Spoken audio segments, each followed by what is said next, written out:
தப்பி தவறி அந்த பாலத்துக்கு கீழ் நெருப்பிலே நரகத்திலே வீழ்ந்தவர்களும் இருக்கிறாங்க.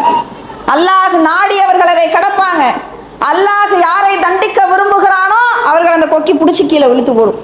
உண்மையில கொஞ்சோண்டு அடுப்பில் நெருப்பு இருக்கு, நாம் இங்கே நிற்கிறோம், என்ன வேகம் வருது, அதோடைய வேகம் இவ்வளோண்டு நெருப்பு இருக்குமா? நரக நெருப்பு எப்படிப்பட்டது? அந்த நரக நெருப்புக்கு மேல் அந்த பாலம் என்று சொன்னால் அதனுடைய ஜுவாலை எப்படி இருக்கும், நடந்து போகும்போது எப்படி இருக்கும் நினைச்சு பாருங்க. அப்ப அதுல மின்னலை போல பறக்கணும்னா என்ன வேணும்? அப்ப அதிகமான அமல் செய்தால்தான், நிறைய நல்ல காரியங்களை செய்து நாம் நன்மையை சேர்த்தால்தான் அங்கே நம்ம ஃபர்ஸ்ட் ஜரஜாவில இருக்கலாம். சரி போயாச்சு, கடந்தாச்சு, சொர்க்கத்துக்கு போயாச்சு. சொர்க்கத்துக்கு போன உடனே அல்லாஹ்வுக்கும் சொர்க்கவாசிகளுக்கும் இடையே இருக்கக்கூடிய உரையாடல். சொர்க்கவாசிகளை பார்த்து அல்லாஹ் கேட்கிறான், சொர்க்கவாசிகளே இங்கே உங்களுக்கு எல்லாம் கொடுக்கப்பட்டுருச்சா? ஏதாவது இங்கே அநீதி இருக்கா? உங்களுக்கு வேற ஏதாவது வேணுமா அப்படின்னு சொர்க்கவாசிகளை பார்த்து அல்லாஹ் வந்து விசாரிப்பான். ஒரு முறை சஹாபாக்கள் ரசூலுல்லாஹ் எல்லாம் அமர்ந்திருக்கிறாங்க. அப்ப ரசூலுல்லாஹ் ஒரு திருமறையுடைய வசனத்தை ஓதி காட்டுறாங்க. 2வது அத்தியாயம் 148வது வசனம். வலிக்குள்ளி விஜயத்தின் ஹுவ முவல்லிஹா ஃபஸ்தபிகுல் ஹைராத். ஒவ்வொருவருக்கும் அவர் முன்னோக்கும். தப்பா சொல்லிட்டேன். அப்ப ரசூலுல்லாஹ் சஹாபாக்களுக்கு ஓதி காட்டுறாங்க, லில்லதீன அஹ்ஸனுல் ஹுஸ்னா, நன்மை செய்தோருக்கு நன்மை உண்டு, வஸியாதா, அதைவிட அதிகமாக உள்ளது. 10வது அத்தியாயம் 26வது வசனம். அது என்ன? நன்மை செய்தோருக்கு நன்மை உண்டு, அது சஹாபாக்களுக்கு புரியுது. வஸியாதா, அதை விட அதிகமாவா? நன்மை செஞ்சவங்களுக்கு நன்மை ஓகே, அதை விட அதிகமான என்ன அப்படின்னு அந்த செய்தியை ரசூலுல்லாஹ் சொல்லி காட்டும் போது சஹாபாக்கள் கேட்குறாங்க, அதை விட அதிகமாவா, அதை விட அதிகமாவா அப்படின்னா என்ன தெரியல அப்படின்னு சொல்லி கேட்குறாங்க.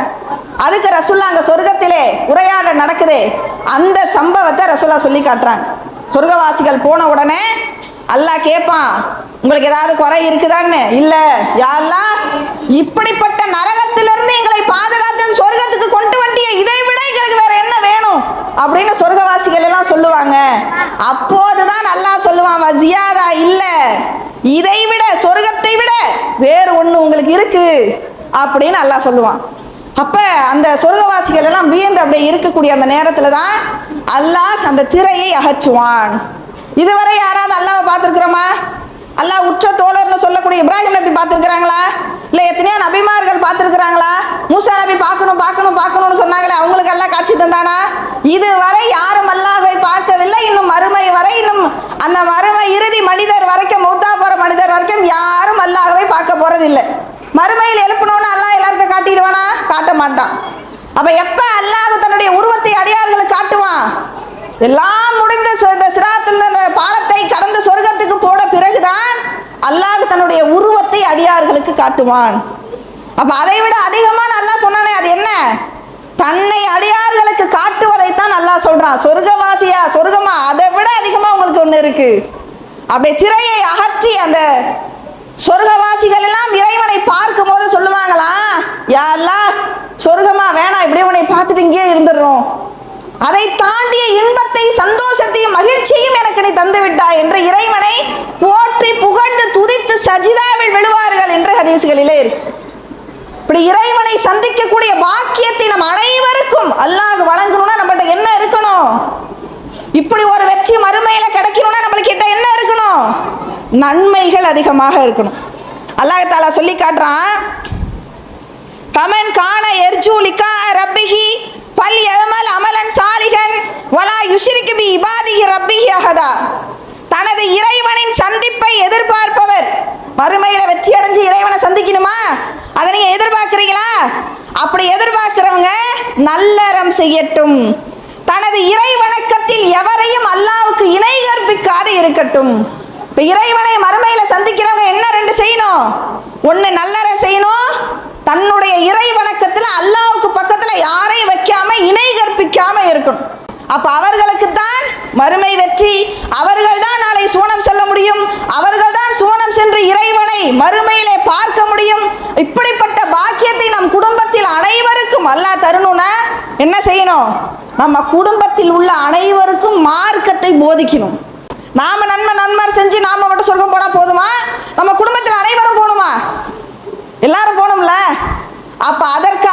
இது போன்ற மக்த மதரசாக்கள். நமக்கு பிள்ளைங்களுக்கு சொல்லிக் கொடுக்க தெரியலையா, மக்த மதரசாக்களுக்கு அனுப்பி வைங்க. எந்த குழந்தையும் நல்ல குழந்தை தான் மண்ணில் பிறக்கையிலே அவர் நல்லவராவதும் தீயவராவதும் அன்னை வளர்ப்பதிலே.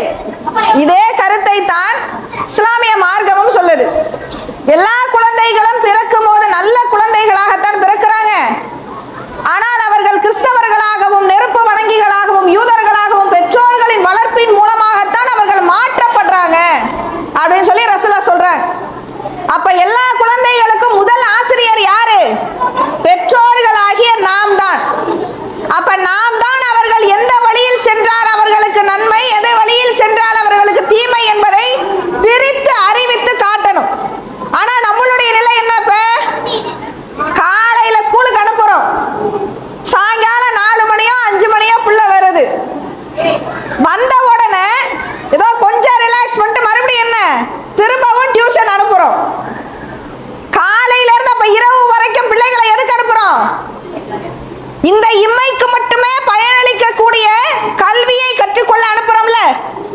இந்த காலையில இருந்து இரவு வரைக்கும் படிக்கக்கூடிய இந்த கல்வி என்னத்தை போதிக்குது? அதுக்காக யாரையும் ஸ்கூலுக்கே அனுப்ப வேணாம்னு சொல்லல, இம்மைக்கு அது தேவைதான். ஆனால் அதில் என்ன போதிக்கப்படுது? இன்னைக்கு படித்தவர்களிடத்தில் இருக்கக்கூடிய தவறுகள் தான் அதிகம். படிக்காத பாமரனை விட மோசமான பெரும் பெரும் தவறுகளை படித்தவர்கள் தான் இன்னைக்கு செய்யறாங்க. மது போதையிலே சிக்கி தவிப்பவர்கள் பெரும்பாலும் படித்தவர்கள். ஒரே ஒரு போன் கால் தாங்க வந்துச்சு, பேங்க்ல உள்ள அக்கவுண்ட்ல காசு எல்லாம் ஃபுல்லா காலி ஆயிடுச்சு. இதை செய்யறவங்க யார்? படிச்சவனா படிக்காதவனா? திருட்டு வெளியில நடந்திருக்கு, கேள்விப்பட்டிருக்கோம். உள்ளுக்குள்ள இன்னைக்கு திருடுறாங்க. எங்க ஊர்ல கூட ஒரு கொலை நடந்துச்சு. அந்த சடலத்தை போஸ்ட்மார்ட்டத்துக்கு அனுப்புனா உள்ள கிட்னியை காணும், இருதயத்தை காணும், ஒன்னுத்தையும் காணும். இன்னைக்கு எப்படி எல்லாம் திருட்டு நடந்துகிட்டு இருக்கு. இதையெல்லாம் செய்யறது யார்? உங்களை தாங்க கடவுள் மாதிரி நினைக்கிறோன்னு மாற்று மதத்தவர் போய் சொல்லுவாங்க மருத்துவமனையில். அந்த அளவு உயர்த்தி வைத்திருக்கக்கூடிய அந்த கல்வி படித்தவர்களை கூட இன்னும் நம்ப முடியாத நிலை. அப்ப இதெல்லாம் செய்யறவங்க யாரு? படிச்சவங்க தானே. குல்லுக்கும் ராயின் குல்லுக்கும் மஸ்மூலன் அன் ரய்யத்திஹி, உங்களில் ஒவ்வொருவரும் பொறுப்பாளிகள், அதை பற்றி மறுமையில் நீங்கள் விசாரிக்கப்படுவீர்கள். ஒவ்வொரு பெண்ணும் தன் குடும்பத்திற்கும் குழந்தைகளுக்கும் பொறுப்பாளி ஆவாள், அதை பற்றி அவள் மறுமையில் விசாரிக்கப்படுவாள். உன் பிள்ளைங்களை எப்படி வளர்த்தீங்க? கேள்வி இருக்கு. நிக்க வச்சு அல்லாஹ் கேட்பான். காலையிலிருந்து இரவு வரை படிப்பு படிப்புன்னு படிப்புன்னு போவதை இடையில 1 மணி நேரம் 1.5 மணி நேரம் மக்தப் பள்ளிக்கு அனுப்புவதற்கு 1008 காரணத்தை பெற்றோர்களாகிய நாமே சொன்னா பிள்ளைகளையே சொல்ல மாட்டாங்க. நேரம் இல்லை, இல்லை மக்தப் பள்ளிக்கு அனுப்புனா டியூஷன் லேட் ஆயிடுது, இல்லை எக்ஸ்ட்ராவாக ஒரு வகுப்புக்கு அனுப்பிட்டு இருக்கேன் அதுக்கு நின்று போயிடும், எவ்வளோ காரணத்தை சொல்கிறோம். அந்த 1 மணி நேரம் அனுப்புறதுக்கு அந்த 1 மணி நேரம் உங்களுடைய பிள்ளைகளுக்கு வாழ்க்கை என்றால் என்னங்கிறத கற்றுத்தரும். இந்திய மகளிர் ஆணையம் சமீப காலத்திற்கு முன்னால் ஒரு அறிக்கையை வெளியிட்டாங்க. இந்தியாவிலே பெண் சிசு கொலை செய்பவர்கள் அதிகம் யார், குறைவு யார்? இந்தியா முழுக்க தற்கொலை செய்து கொள்பவர்கள் யார், எதுல அதிகம் எதுல கம்மி? அந்த கணக்கெடுப்பில் சொல்றாங்க, இந்தியா முழுக்க தற்கொலை செய்து கொள்பவர்களின் பட்டியலில் இஸ்லாமியர்கள் சதவிகிதத்தில் ரொம்ப கம்மி. பெண் சிசு கொலை செய்பவர்கள் இஸ்லாமியர்களுடைய பட்டியலில் ரொம்ப கம்மி. நாம தான் 2த்துலயும் கம்மியா இருக்கோம். சொல்ல போனா கம்மியால இருக்கக்கூடாது, இல்ல 0 வரணுவாங்க. இஸ்லாமியர்கள் பெண் சிசு கொலையும் பண்ண மாட்டாங்க, இஸ்லாமியர்கள் தற்கொலையும் செஞ்சுக்க மாட்டாங்க. ஏன்? ஒரு துன்பம் வந்தால் அந்த துன்பத்தை எதிர்கொண்டு நிற்கின்ற பக்குவத்தை இஸ்லாமிய மார்க்கம் இஸ்லாமியர்களுக்கு ஏற்படுத்தி இருக்கு. அதை நம்ம பிள்ளைகளுக்கு சொல்லிக் கொடுத்துருக்கிறோமா? மக்தப் பள்ளியில் இருக்கக்கூடிய பாடத்திட்டம் சொல்லிக் கொடுக்கப்படும். நீ சின்ன சின்ன பிள்ளைங்களா சின்ன சின்ன விஷயத்துக்கெல்லாம் மன உடைஞ்சு தற்கொலை. சென்ற ஒரு வாரத்திற்கு முன்னால் கூத்தாநல்லூர்ல ஒரு பையனை காணும். இஸ்லாமிய குடும்பத்தை சேர்ந்த பையன், எல்லாருக்கும் வாட்ஸ்அப்ல வந்திருக்க பார்த்துருப்பீங்க. எதனால அவன் காணா போயிட்டான்? காரத்தை அதுல போடப்பட்டிருக்கு. அண்ணன்ட்ட கோச்சுக்கிட்டு இவன் ஓடி போயிட்டானா. சின்ன விஷயமா வீட்டில் திட்டுவாங்க தான், அடிப்பாங்க தான். அது என்ன காரணம் நமக்கு விளங்கல. ஆனால் அண்ணன் மேல் உள்ள ஏதோ ஒரு கண்டிப்பின் காரணமாக கோச்சுக்கிட்டு இவன் வெளில போயிட்டான். இது மாதிரி தற்கொலை செய்து கொள்றவங்க நிறைய. காலேஜ் படிக்கிற இளம் வயது பையன் தற்கொலை பண்ணிக்கிட்டான். ஏன்பா பண்ண? வாத்தியாரு மானக்கேடுபடுத்திட்டாரு, திட்டாரு. நீ ஏன்பா பண்ண? காதல் தோல்வி. நீ ஏன்பா பண்ண? குடும்பத்தில் கஷ்டம். நீ ஏன்பா பண்ண? படிப்பு வரல, மன உளைச்சல். அற்ப காரணத்துக்கெல்லாம் இன்னைக்கு தற்கொலையை தேடி போறான். பிரச்சனைகளை, ஒரு துன்பத்தை எப்படி எதிர்கொள்ளணும்ன்றது தெரியல. மற்ற பள்ளி உங்களுடைய பிள்ளைகளுக்கு கற்றுக் கொடுக்கும். அருமையான ஒரு உதாரணம் யூசுப் நபியுடைய உதாரணம். யூசுப் நபி அவங்களுடைய சகோதரரை கிணத்துல தூக்கி போட்டாங்களா? யூசுப் நபியை ஒரு அந்த வழியா போன ஒரு வியாபார கூட்டம் அவங்களை காப்பாத்துச்சா? யூசுப் நபி அடுத்த ஆண்டின் இறுதி, அடுத்த அங்க போய் வளர்ந்து வாலிப பருவத்தை அடைந்து எங்க உட்கார்ந்துருந்தாங்க? அரசு சிம்மாசனத்திலே அமர்ந்தாங்க. யார் அவங்கள கிணத்துல பிடிச்சி தள்ளினாங்களோ அவங்க இவங்கள்ட்ட பொருளாதாரத்தை தேடி கொண்டு அல்லாஹ் நிக்க வச்சான். இந்த வரலாறு, நீண்ட நிறைய வரலாறு உங்களுடைய பிள்ளைகளுக்கு கற்றுக் கொடுக்கிற பாடம் என்ன? கிணத்துல பிடிச்சி நம்மளை காட்டுல விட்டுட்டு போனாலும் அல்லாஹ் உதவ நினைத்தால் இக்கட்டான நிலையில் நம்மை அல்லாஹ் காப்பாத்துவான். அல்லாஹ் நம்மளுக்கு உதவி செய்வான். இந்த எண்ணத்தை, தன்னம்பிக்கை எது உங்களுக்கு ஊட்டுச்சு? சிறு வயதிலே இந்த பிள்ளைகளுக்கு ஊட்டும் போது, உலகமே எதிர்த்தாலும் என் ரப்பு என்னை காப்பாற்ற நினைத்தால் என்னை காப்பாற்றுவான். உலகமே தடுத்தாலும் என் ரப்பு எனக்கு கொடுக்க நினைத்ததை யாராலும் தடுக்க முடியாது. இந்த பாடத்தை உலக கல்வி கற்குமா, மார்க்க கல்வி கற்றுக் கொடுக்குமா? அதுக்கு நாம நம்ம பிள்ளைகளை என்ன செய்யணும்? மார்க்க கல்வியின் பக்கம் இது போன்ற மற்ற மதரசாக்களுக்கு அனுப்பணும். இங்க இவ்வளவு பார்த்தோம்னா எவ்வளவு அற்புதமா இருக்கு. ஒண்ணு ஒன்னையும் பார்க்கும்போது அதை ஒவ்வொன்றையும் அந்த பிள்ளைகள் விளக்குறாங்களே, அந்த பக்கம் அவங்க போவாங்களா? இங்க பாருங்க, இது மது போதை, புத்தாண்டு கொண்டாட்டம், சீரழிக்கும் சினிமா, இப்படி போட்டு இதை விளக்குன ஒரு பையன் அந்த சினிமாவின் பக்கம் போவானா? அந்த நடிகர் பின்னாடி நிப்பானா? அந்த நடிகனுடைய அந்த சிலைக்கு பாலை ஊத்துவானா? அந்த போதை அவன் குடிப்பானா? பிறந்த நாளை அவன் கொண்டாடுவானா? தர்கா வழிபாடு, அதை பத்தி போதிக்கக்கூடிய அந்த மாணவி தர்காவுக்கு போவாளா? எவ்வளவு விஷயங்கள் இங்கே போதிக்கப்படுது. ஒரு மணி நேரத்தை ஒதுக்குவதற்கு முடியல, வெக்கி தலை குனியணும். நம்மளுடைய பிள்ளைகளுக்கு மார்க்கத்தை கொற்றுத்தரக்கூடிய கடமையில் இருக்கிறோமே, அது சரிவர நாம் செய்தோமா? அல்லாஹ் மறுமையில கேட்டால் என்ன பதில் வைத்திருக்கிறோம்?